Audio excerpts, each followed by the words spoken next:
and I can hear the squeaking happening, and it's that time, folks. Welcome to the Squeaky Wheel.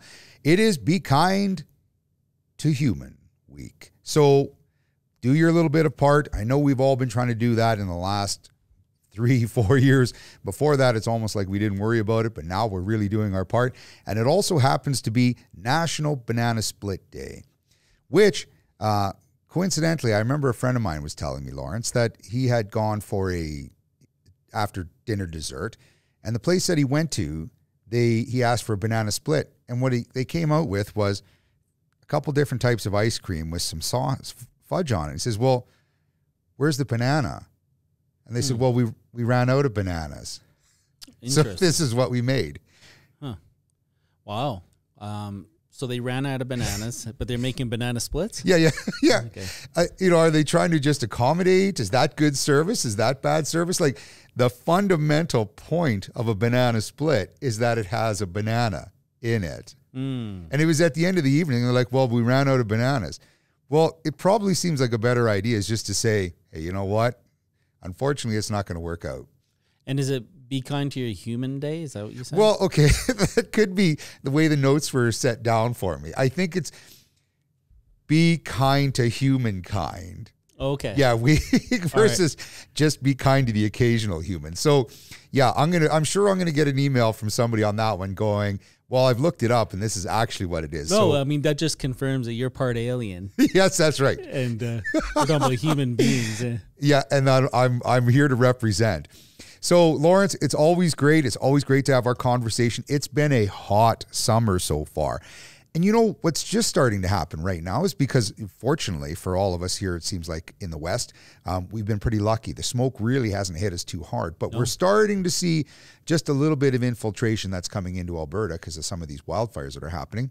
Here's my question to you as an elected official, as somebody who represents our region, our province. Can we tax BC for the smoke that's coming in? Should this be somehow... What can you do? And can 75% of all the money taxed come to the Squeaky Wheel? Well, I mean, our politics are so divided, where it's the Rockies, right? Right. But, they don't like Albertans over there. They don't call them tourists, they call them terrorists. Right? Yeah, sure. And for us to actually impose a tax on them, I don't think that would fly either. They probably shut down the border entirely for Albertans. I would have to imagine that the militant side of BC, because you're right, a year and a half, 2 years ago, I remember driving there and somebody yelled at me once, go back to your own province. Yeah, that was during COVID. Yeah, when it first started, yeah. It seems like it's, hey, is it okay if I spend my vacation dollars here but then head back? Because, they don't mind that. No. Yeah, they don't mind using our oil and using our economics in order to help support their industries, but then they don't mind telling us that they're just going to dump their waste in the sea. I'm sure after this one, there's going to be a few shots coming our way. Well, we have a lot of relatives over there, so no comment. It's probably safer for you. Alberta Indigenous Games is wrapped up. In the volleyball, the boys finished in third place. Intermediate girls won their pool. There was ball hockey. There was baseball for minis. There was junior baseball. There was basketball. There was a soccer intermediate co-ed, participated 3 days of competitive scrimmages. So I think what's so nice, and I'm going to talk a little bit more about some of the other things that are happening within sort of our Métis Nation right now.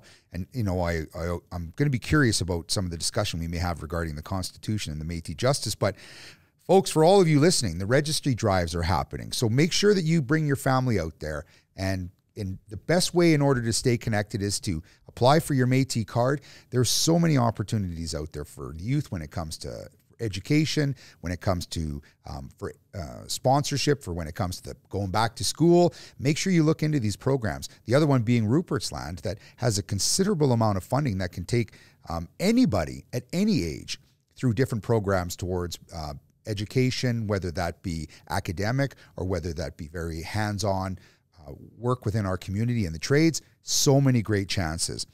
There's railroad safety consultation that's available.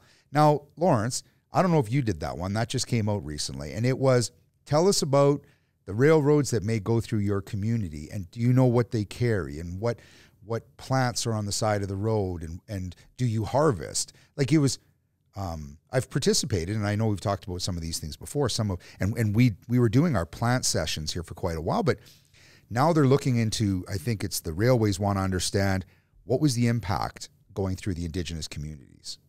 So the railways wanted to understand The this? railways would like to understand. So they are engaging. And maybe that comes back to what we bring up quite often, is the necessity for consultation and engagement. Isn't that nice to see that this is finally happening?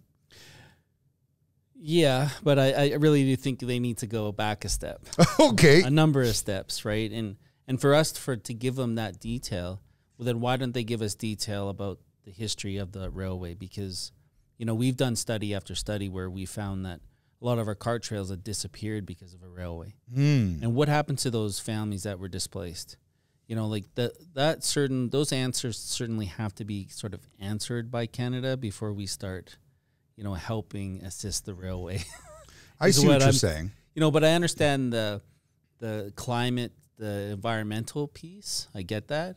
But certainly the historical thing that we really have to discuss, because a lot of, like I said, a lot of our families were displaced, and we see these railways all over the map. Right. How did they get there? Yeah.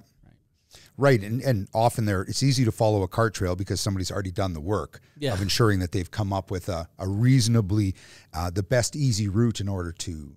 But it affected First Nations and Métis because we used those trails for trade. And then when the railway moved in, they made it certainly law, or they enacted legislation to keep the First Nations and Métis away from those railways. Right. And based on the treaties, though, the First Nations were allowed a certain amount of land, and then scrip came in. And so from what I understand, then all of a sudden, if you didn't have scrip, it's, well, you can go live you can live in that space between the road allowance. Yeah. And the notion that, you know, families may not have understood what the value of that piece of paper was that said, this belongs to you now. Again, it's just a piece of paper.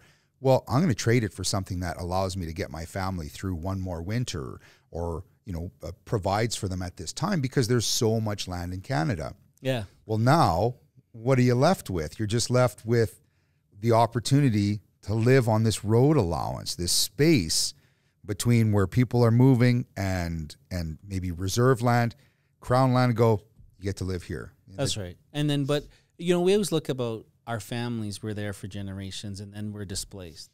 You know, why was that? Why did that actually happen? As a company, you should understand that.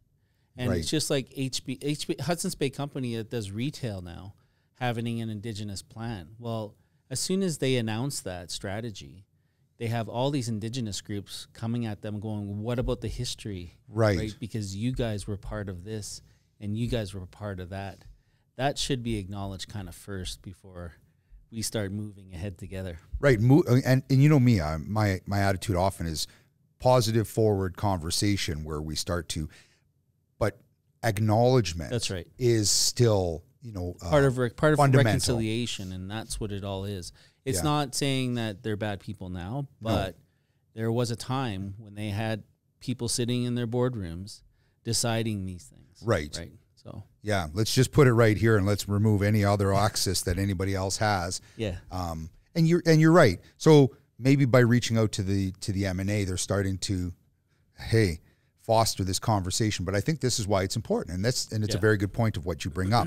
If we have this conversation here, it allows our listeners to go, boy, you're right.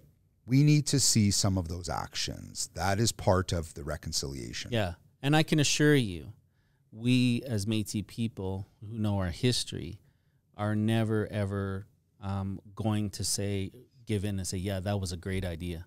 Right. Let's work together now. Right? Yeah. We'll always go, let's acknowledge the past and move forward. But we still have to acknowledge that, because that'll be the thing that will jump on you later on. Right. If you don't do it now. If you don't acknowledge it, you're right. It will come up. Well, then my part will be, I've always said, someday I'm going to reach that age where I build an electric train set in my basement. That is probably going to be me someday, you know, with the little figurines and paint them and all this and that. I am not going to start that electric train until more acknowledgement starts to happen. But I'll probably continue to look for the plans. So look that up. There's a railroad and safety and the connection with plants consultation. There's also plant camps, and these plant camps put on by the M&A are how do you search for the historic kind of Indigenous plants that we're familiar with, that were part of healing, part of the national medicines, the ones that were edible. Look into those. You can find a lot of this on albertametis.com. There's conversations for the opportunity for families to connect over fetal alcohol and the spectrum disorder, which, there's a history of alcoholism within all the Indigenous community, and it's important that we continue to acknowledge this and look for ways in order to create strengths for our community. One of the fun things I actually just did yesterday, Lawrence, and I got to say, this is for our listeners, and thank you, Lawrence, for coming out with your family, was I had a chance to play Lake Bonavista. And that community, so welcoming, and it's a beautiful place. We're very lucky down in Calgary. But at the end of the show, I finished the last song, and the band was just continuing to finish. And I'll have to maybe try and get Leighton to throw this up someplace. I was finishing. I took my guitar off. I took my cowboy boots off. I threw my hat into the crowd, and then I ran to the water and I just dove in. It was 2 solid hours of playing music with nonstop. What did the kids think? Did they think that guy looked like he was a bit crazy? Yeah, I think we all did. I'm sure the Lake Bonavista members are like, who's this guy wearing the jeans just going in to dive in the water? We thought maybe somebody was drowning or something. Oh, actually, that's a good point. But yeah. Yeah, fortunately, nothing bad happened. But though I nearly did lose my sunglasses when I went into the water, and I thought, I should have known better. It's not like I've never done this before. I turned around and they were still just floating at the top before they were headed down. Here's an interesting thing that's happening based on our conversation of just how dry things are, and it's the same around the world right now. And we have seen these dry spells before. The world has seen these. But have you ever heard of the hunger stones? Mm-hmm. Yeah. Mm-hmm. The notion that at different times in history, people have carved into a rock to say this is how low the water was. What have you read? It's fascinating. Well, it's just like those winter stories that the Blackfoot would do. They would paint on a canvas, their stories during that whole year. They got the time to do that. Oh. So then you'd find these, and then they would learn from them at the same time, right? So then you knew exactly from those stories how to hunt buffalo or how to do it a certain way or during times of the year, and just everything is cataloged. But, I think in the old days, we didn't have computers. We didn't have books to research. Right. So they had to do these on the landscape. I guess if you go back to the notion that we find hieroglyphics and we find in caves in Egypt, the stories that were painted on a wall, you're right. I guess when you're here, you can't carve it into the side of a tree because a beaver might steal it. That's right. Yeah. You can't, trying to write it on a rock or carve it on a rock could be awful hard. But if you were painting it, but where did a lot of these paintings on the side of teepees, for example, did they store them someplace, or were they hidden in caves? Or are you suggesting this was annual? I think a lot of it was. I think predominantly it was done right on a hide. But not necessarily just on the teepees themselves. Right. But so the story was, and maybe carried by a medicine person or carried by the historian. Yeah. That's right. So you had a designated person in your community that was the storyteller, whether it would be the elder or somebody, a ceremonial person, right? And they would keep these intact. Like for us, we had like the old wolves that everyone talks about, the old wolf society. They kept our Métis history alive. Okay, Lawrence, you're going to have to run me through this one. No, I didn't know that. Yeah. So, and Jean Taillé writes about that in her book. And there was the old wolves. And if you look at there's the battle flag for Batoche has a wolf with a star in his forehead, and then also a hand taking an oath. Oh. Right? And that was sort of our battle flag from Batoche forward. But they kept these stories hidden because they knew the government would be after them to erase them. And then erase them, right. That's right. But Jean Taillé, through her family, uncovered some of the stories from that society, and she made her book, right? So, and that's what I mean, is like you have these designated people to keep these either oral history or written down history alive. And then you kind of uncover that as historians. and cite it and write about it as best you can, right? But if you go back to the areas before you could record or write things down, they did it on the landscape. Right. Writing on stone is here in southern Alberta that people can go see the hieroglyphics there, but they're everywhere. You know, the Cree people had theirs, you know, like everywhere. I would imagine that, as your comment earlier, when my Martian family comes, they're going to look back at this podcast, I'm hoping, and go, that was good information, and Lawrence had better hair than I did this week. Well, interesting you say that, but they actually, I was reading about the ancient histories on I guess it was on A&E. Yeah. And they uncovered alien hieroglyphs. Here we go. Yeah. Right? When they were first contact. Yeah. Like, and they look like aliens. I was just writing them there the other day. It wasn't really a big deal. I wasn't trying to make a TV show out of it, but yeah, I'm sure there's some contact at some point. It has to be, right? But these hunger stones identifying how low the water has gotten, in the Elbe River, which is one of them that's running between Germany and Czech Republic. You know, they go back to the 1500s. There's other areas in the world where they go back to just after AD, and this one says, I think it was in 1916, and you'll have to look it up. I know we've talked about it, but for all of our listeners, look up hunger stones in Europe. And this one says, at this time, and if the water gets to this level, weep, because it's damaging. It's damaging to the crops. It's damaging to supplying water for the community. And our populations have gotten bigger, so we're trying to move the water around and, try and supply everybody. But yeah, this is a difficult time in Europe. Well, I'm sure they monitor from space. They have to, our ecosystem, because that'll only help us to, figure out what climate change, what that will be. Yeah, and these are repetitive. So it's not to suggest, there is a pattern here. These rocks are indicating that there's a history, just as much as there's been times like there was in 2013 when the flooding came through. Yeah. So, we are going to have to continue to monitor. And, maybe that's something the Memphis group has to start looking into, is the notion of how do we monitor just the river levels. There's bathymetry, which helps us understand the oceans and such, but now we need to look at what immediate changes are happening, because these hot days are changing water levels drastically.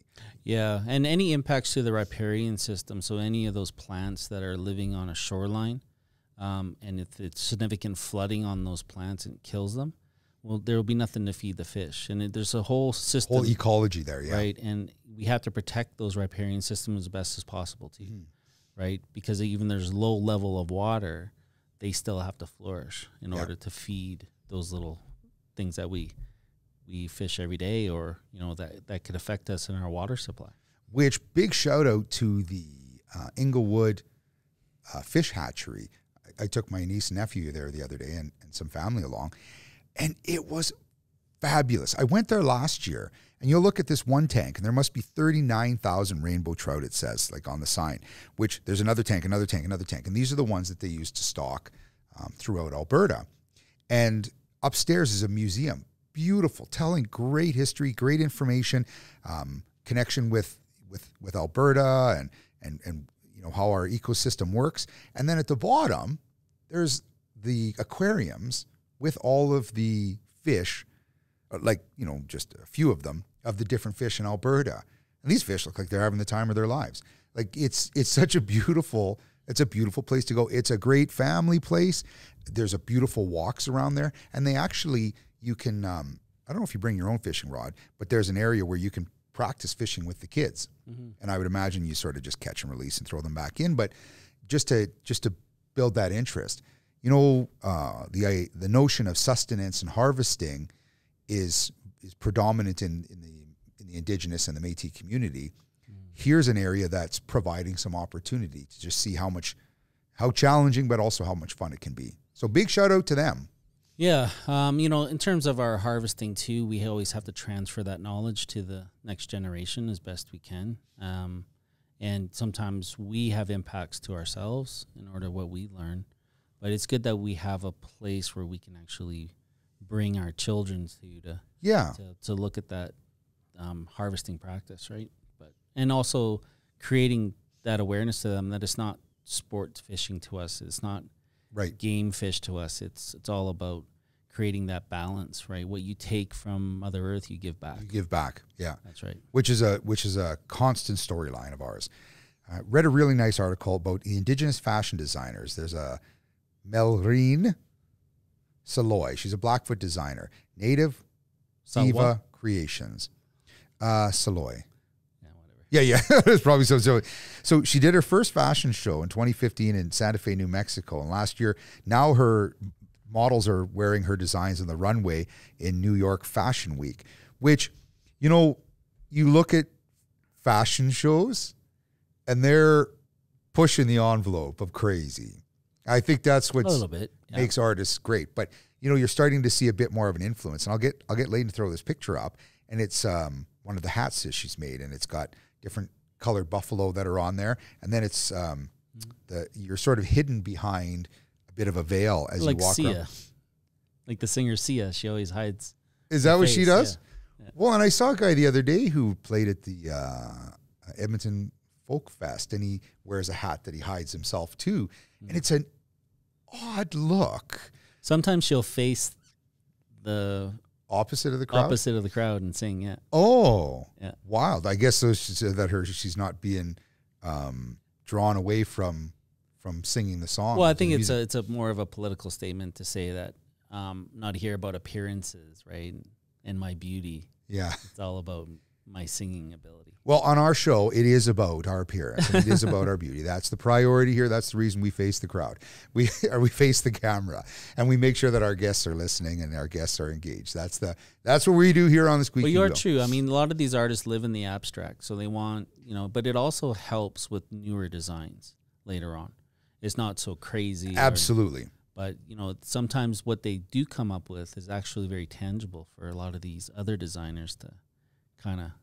On the Squeaky Wheel, if I can get my hands on a paper bag, my goal is to have you wear that. And you're going to be sort of here's the brown bag president. That's going to be you. And you're going to have there'll just be holes cut out. Essentially like a DJ. You're the new Marshmallow of the Squeaky Wheel. Well, I feel that way, sometimes when I get invited to Spruce Meadow activities, events, and I see, I'm used to rodeo and horse events there, and you go see one there, and everyone's all dressed up, and they got the hats. Oh, the fascinators stuff. And things like that. That's right. And but to me, it's the same thing. Horses, and I like that, and I like when they jump and they do the 6 steps and all that, right? But I appreciate all those horse activities, but that's a time for when these people can come up with outrageous sort of fashion items so that I just look like a normal person.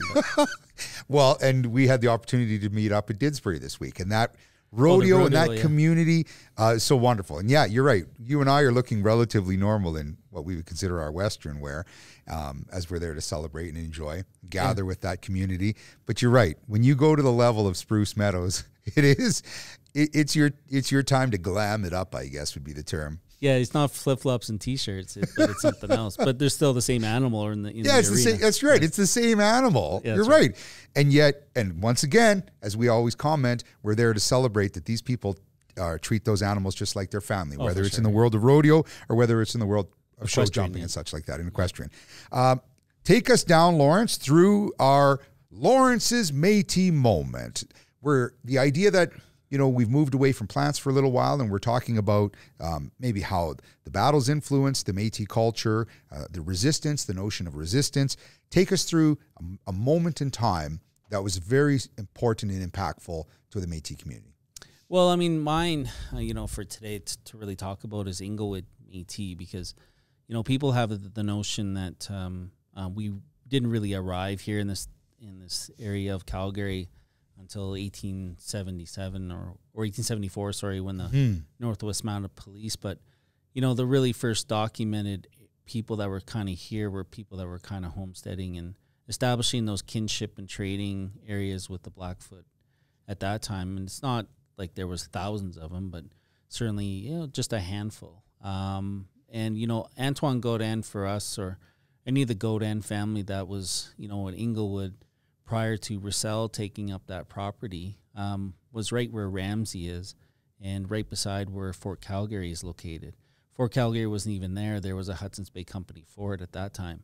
And they were trading. And there was Métis in this area that were trading at that time just out of a little cabin. So, 9th Avenue, which is the old North Trail to us, linked Fort Benton in Montana, and it went all the way up to the mountainside where foothills where Beaufort was possibly located, all the way up to the crossing, and kind of traded into Rocky Mountain House, and kind of went that side through the territory.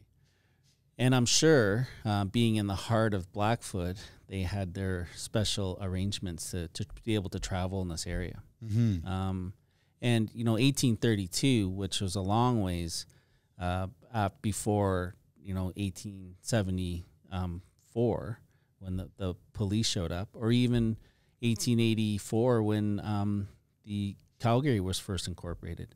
There was a lot of Métis homesteading already in this area, right? And and then that Métis homesteading was just sort of, well, we're changing the landscape a little bit. We're just gonna push you over here and live over there until somebody takes that away from you, right? Yeah, and then, 1832, if they were homesteading and they were trading in this area, it wasn't until about 1870 when a lot of the Métis were moving out of the Red River in Manitoba. They came as far as here, Shaganappy Point being a big one where they estimate to be about 1,000 Métis. Really? Living there in 1870. So that's about 14 years before Calgary was even incorporated, and about 4 years before the fort was around. And yet I still got to pay for golf there. Interesting. Yeah. Yeah, we're going to have a conversation with them. So look up the history of the Métis community and the Inglewood area and Ramsey. Again, Lawrence, there's never a shortage of opportunity to continue to learn. And I'm learning, right? Yeah. And Matt orate so well. And Matt Hilterman will be speaking, during Métis Week in November on a lot of what early Calgary is. So if anybody has any questions, contact our office or contact Matt, and we can have a further talk or discussion. Yeah, make sure you fire off anything. You can email connect@ or community@metis3.org, and happy to connect with you. The other opportunity is, Saxon, for example, who was on our program last week with 3-story pictures. These are the kind of groups that we need to continue to work with to tell more of these stories. Yeah. And I think there's more funding dollars that are becoming available, but people don't know how to find them yet. So if you have those ideas, make sure you fire something off to Lawrence or Ross at thesqueakywheel.ca. There's many ways to reach Lawrence and I, through LinkedIn, through social media profiles, whatever. Continue to send those messages to us and ideas that you may have for our show. Tipping, Lawrence, we're starting to see when you go to restaurants, and I think this is becoming some of the new conversations out there, up to 30% is one of the numbers. And if you're in that service world, I'm supportive of trying to make sure that we have fair wages. But when you're starting to see things like that, does that scare people off of going out to have dinner? But I mean, that tends to come at the end of the dinner. But it's those numbers are creeping up. Is this just based on the inflation that's happening and everybody's trying to scratch a little piece of the pie? Well, I think a lot of restaurants have gone to the minimum wage side, right? Yeah. And they're paying their workers just at rate of minimum wage, and then the expectation is for them to get tips. Okay. Right. So that's why they're probably pushing the tips a little bit further now. And we need sustainable wages. We need a sustainable healthcare system. We're starting to see that's happening.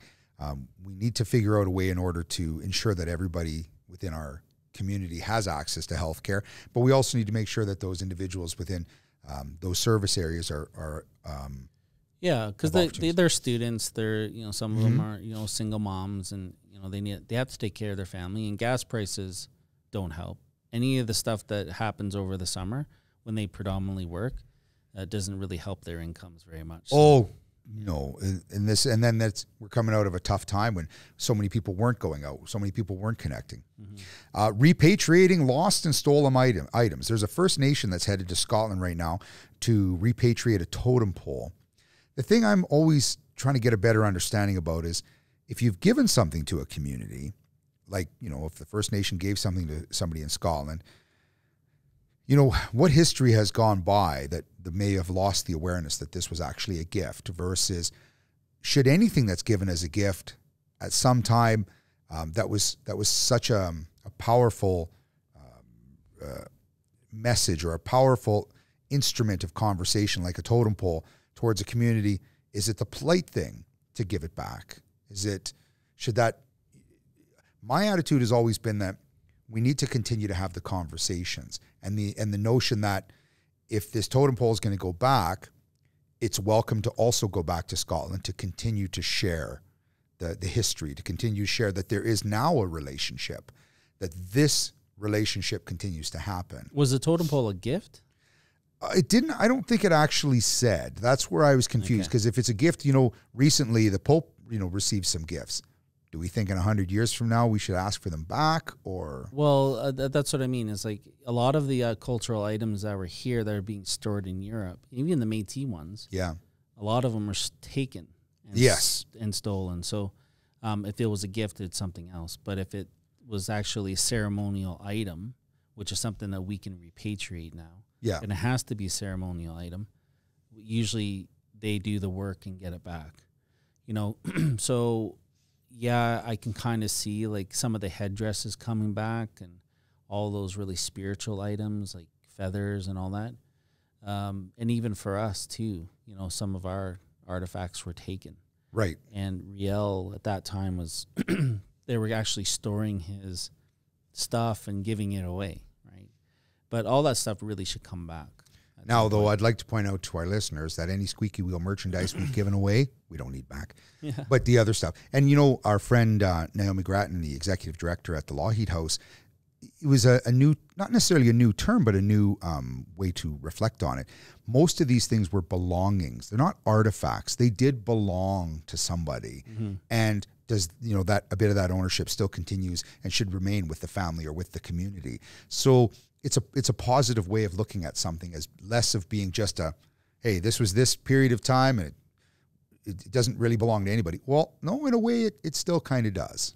Yeah, and that's what I mean. It all depends on how it was taken, but I mean, to bring a big totem back to Europe in the old days would have been a tremendous amount of work, right? Sneaking it out of that First Nation community might have been a little bit of work too, yeah. Yeah, or, if they... But they did. You're right. They did a lot of bad things. Yeah. And you never know how that thing was taken by Scotland. Mm-hmm. Yeah, that's definitely going to have to be part of the community. And the remote community of Moose Factory in Northern Ontario, this is a little fun kind of story, because the reason I played Lake Bonavista, because they asked, the same reason I spoke at that high school about STEM, science, technology, engineering, mathematics, because they asked. Same with, you, Lawrence. You'll often go and speak at a whole bunch of different things. Why? Because they asked, right? That's the important part of when agencies reach out and say, hey, would you be interested? And my band, Memphis and the Grand, the opportunity to play. But in this case, Blue Rodeo's Jim Cuddy and Greg Keeler are playing for a Gathering of Our People festival in Northern Ontario. What a nice thing to be invited to, right? Kinger and I play a lot of shows. Now, we're not Blue Rodeo yet, knock on wood. Maybe we're driving to get there. We're the younger version of them, but it's so nice to see, right? These are where they're connecting with the community and bringing the awareness. Yeah, for sure. I think Blue Rodeo's always had a open door for at least Indigenous bands and stuff. When I was living in Toronto and I was, friendly with, Claude McKenzie from Cashton and stuff like that, they were inviting him into the studio to play. And I even played softball with them too, just slow pitch. But it's kind of like they're very open doors to pretty much all groups. And one of Blue Rodeo's, I think, their contributions even to Canada is just how open they are. And it was probably 20, no, it's got to be 30 years ago that I met the guys backstage. Yeah. And had a fun, I think it was a New Year's evening. Like, it was just, they were driving it then, and they're still part of the community as they are today. And to finish us up, I guess the Jays are part of our community as well. They just went 3-4 against the Yankees.